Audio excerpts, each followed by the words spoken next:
No, I wanted Speaker respectfully to address this honourable member with his rightful title as a matriculant, seeing that there are confusions of titles today. This is a judge. Now you have a matriculant. I think that the grannies and the pensioners and the Stokvels who had their money stolen from them at VBS don't sleep any better knowing that the people who stole from them have doctorates and master's degrees. Time and time again, they've used populist politics and racial rhetoric to break down any attempt at building a consensus over the growth-enhancing reforms that our economy so desperately needs. They have done so deliberately because it is only by sowing division and preventing reform that they can keep institutions weak, keep the taps of corruption flowing, and stay out of jail for their many misdeeds. For far too long, we've allowed those who seek to break our country down for their own personal benefit and gain to hold.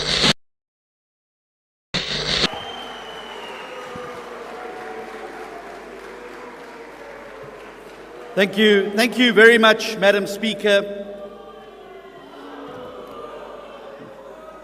Thank you for that wonderfully warm welcome from the Hardy-Dar benches.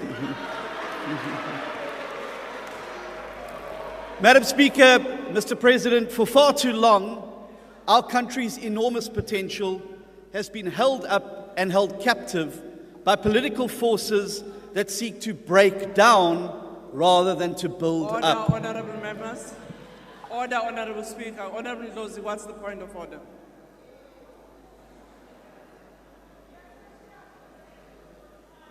What is the point of order? Sorry, Speaker, I was switching on the mic. No, I wanted Speaker respectfully to address this honourable member with his rightful title as a matriculant, seeing that there are confusions of titles today. This is a judge. Now you have a matriculant. Honourable Ndlozi. Honourable members. Order. Honourable members, you have just been into an induction after your election. You were advised what are the points of orders, what are the rules, and it's very disappointing that some of you are doing exactly the opposite. Honourable Ndlozi, you know that was not a point of order, and it's actually spurious. Order. Honourable Steenhuisen, can you proceed?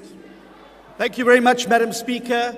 I think that the grannies and the pensioners and the Stokvels who had their money stolen from them at VBS don't sleep any better knowing that the people who stole from them have doctorates and master's degrees.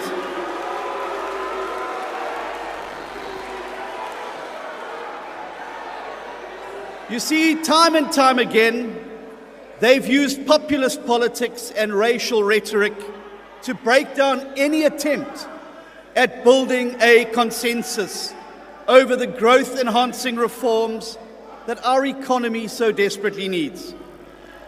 They have done so deliberately because it is only by sowing division and preventing reform that they can keep institutions weak, keep the taps of corruption flowing, and stay out of jail for their many misdeeds.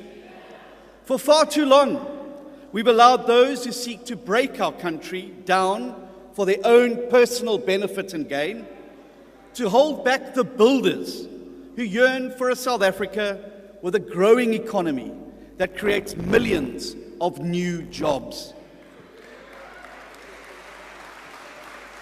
But the 2024 election, where the people of South Africa chose a new path by not giving any party a majority and forcing us to create a multi-party government, offers us the most important opportunity and the most powerful opportunity in recent history to overcome the suffocating grip that the breakers have held on our economy and society. The government of national unity is South Africa's chance to free itself from populism, division, and economic decline. This is our opportunity now to build South Africa into the prosperous country that we know it can be together. And that is exactly what the Democratic Alliance is going to do in government. We are in this government of national unity because we have said loud and clear that we want to build South Africa. We don't want to break South Africa. Last night, the President said, and I quote, "The government of national unity will pursue every action that contributes to sustainable, rapid economic growth and remove every obstacle that stands in the way of growth," unquote. In all of the portfolios where the DA is represented, both in the executive and in Parliament, we're already moving with speed to do exactly that. We have proudly answered the call, Mr. President, to serve South Africa first. And, Mr. President, the DA's Weaver birds are already eagerly at work. In agriculture, we are building a South Africa by partnering with the private sector to enhance biosecurity, extension services, international trade, and to turn the agricultural sector into an engine room of economic growth and job creation. In public works and infrastructure, we're exposing corruption and building the foundations to turn South Africa into a giant construction site that grows our economy. At Home Affairs, we are tackling the visa backlog that you referred to, Mr. President, and reforming the system to bring in the valuable skills we desperately need to build our country. In forestry, fisheries, and environment, we are unlocking funding to get the Just Economic Energy Transition Partnership to build the industries of the future. In basic education, we are restoring the dignity of our children by reducing pit toilets and building the skills of tomorrow. And in communications and digital technologies, we're building a new digital ecosystem to drive the modernization and digital transformation of our society. But it doesn't end there. In finance, trade and industry, energy, higher education, small business development, and water and sanitation, DA deputy ministers are also helping to weave the reforms that we need to grow our economy. In Parliament, the DA Weaver birds are just as busy helping to build the home that we all want. Our portfolio committee chairs are going to drive reforms through the legislature to ensure that we remove all legislative obstacles that stand in the way of unleashing the growth that our country needs. Mr. President, the recent Cabinet Lekgotla that you convened has given us the key ingredients. Honourable Steenhuisen, can you take your seat? Honourable Member, what's your point of order?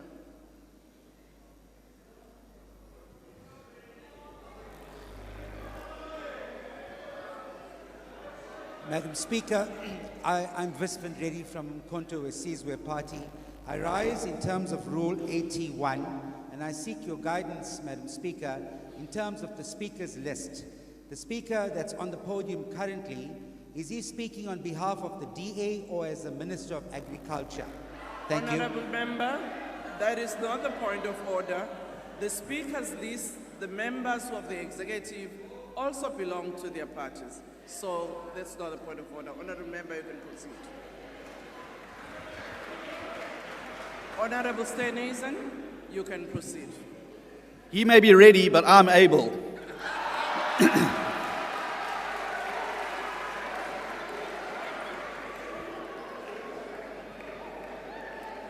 The Government of National Unity has identified the apex priorities to unleash rapid and inclusive economic growth, to create jobs as our apex priority. To achieve this, we have identified and committed to a responsible fiscal path that reduces the national debt in order to free up more money and resources for productive investments. The planned review of the sectoral master plans to identify obstacles to growth emphasize and focus on our need for exports, slashing red tape, crowding in private sector investment, And these are the key ingredients that we need. We welcome the interventions to expand the basket of VAT-free goods so we can put food on the tables of more South Africans at a cheaper price. Specialized policing units to fight violent crime and the construction mafias. These policy changes are some that the DA has long advocated for, and we believe they will make a meaningful impact on our people. Now, while the Government of National Unity has met the requirement for sufficient consensus outlined in the Statement of Intent, some key matters of economic policy and other issues around how we deal with problems going forward, it is important to acknowledge that there are still some areas of divergence that require attention. This is a natural feature of any multi-party government anywhere in the world. For example, the need for universal access to basic health care for every citizen, regardless of the economic status, is important. And there are some discussions going on about the best way to achieve that, to ensure that we can fast-track it. The same goes for the Basic Education Laws Amendment Bill. However, in all of these areas of divergence, which are natural when you bring 10 parties together, I am convinced that we can find a way forward. It will be requiring us to be honest and diligent about where these differences exist and to work in good faith with one another to find solutions in the best interests of all of the people of South Africa. Honourable Speaker, if this Government of National Unity succeeds in delivering on its apex priority of growing the economy and creating jobs, then the builders will defeat the breakers once and for all. And this is because if we rapidly expand growth and job creation, we will diffuse the populist tinderbox that the breakers continuously exploit for their own gain. Let me tell you right now that the single greatest fear of the breakers in this House is that the Government of National Unity succeeds in growing the economy and making South Africa a better place. The greatest fear of the breakers is not that South Africa fails. It'll suit them just fine. If the country goes up in smoke, it'll fuel the politics of division and hatred upon which they thrive. No, the breakers' greatest fear is that South Africa succeeds and our people prosper. Because if that happens, it will destroy the foundation upon which the breakers have built their ugly politics of resentment and populism. But the choice between building and breaking is not ours alone. The creation of the Government of National Unity means that every South African now stands before an important choice. Who wants to be a builder rather than a breaker? And we need those citizens who want to be builders to strengthen the Government of National Unity's hand. To be clear, the Government of National Unity will not be a kumbaya chorus. No multi-party government ever is. And if you've seen successful weavers' nests, you will know quite clearly that things do get noisy from time to time. But this GNU represents the broad interests. And the truth is that the builders in our society have to make this government work, because the parties who sit on the opposite side of the GNU want to break South Africa beyond all repair through their looting, their populism, their Gupta selling out, their VBS looting, and their violence. And so to every South African, I say now is a time for the choosing. Are you a builder or are you a breaker? What is your point of order? No, Chair. Let me just clarify it first on your table. Is that a point of order? No, it's not a point of order. What is the point? Let me Order. I just want to check if Mr. Steenhuisen, does he really understand what he's saying? Honourable Member, that's not the point of order. Thank you very much. Honourable Steenhuisen, can you proceed? Honourable Steenhuisen, can you proceed with the speech? When you drive north from here, you will find a magical part of South Africa known as the Kalahari. When you get there, you know that the most successful weaver nests are the ones where as many birds as possible work as hard as possible to build and protect their shared home. And whenever they see a boomslang coming in there to try and steal the eggs, they work together to sound the alarm and protect their home. And so it must be for South Africa.